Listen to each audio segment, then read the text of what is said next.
Project Thor, often called rods from God, is one of those military ideas that sounds terrifyingly powerful at first glance. A weapon with no explosives, no nuclear blast, and no radiation, yet still capable of massive destruction.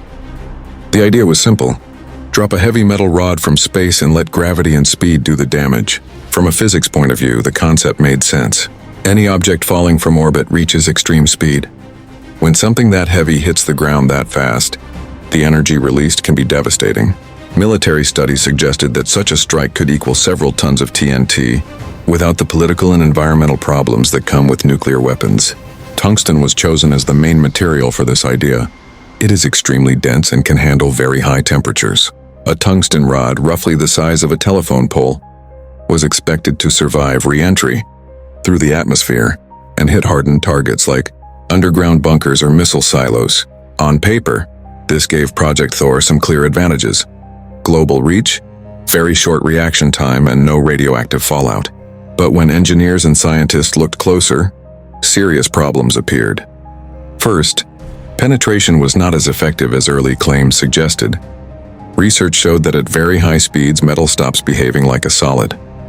Instead of drilling deep into the ground, the rod would likely break apart or partially melt on impact. Much of the energy would spread across the surface, reducing its effectiveness against deep underground targets. Second, accuracy was a major issue. During re-entry, the rod would be surrounded by extreme heat and plasma, blocking sensors and communication. Once released, it could not be guided or corrected. Even a small wobble or shift could send it far off target. In real combat conditions, this lack of control is unacceptable. Then there was cost. Launching heavy tungsten rods into orbit is incredibly expensive. Each rod could cost hundreds of millions of dollars when launched. Satellites and support systems are included. For the same price, modern militaries can deploy aircraft, cruise missiles, or hypersonic weapons that are more flexible and reliable.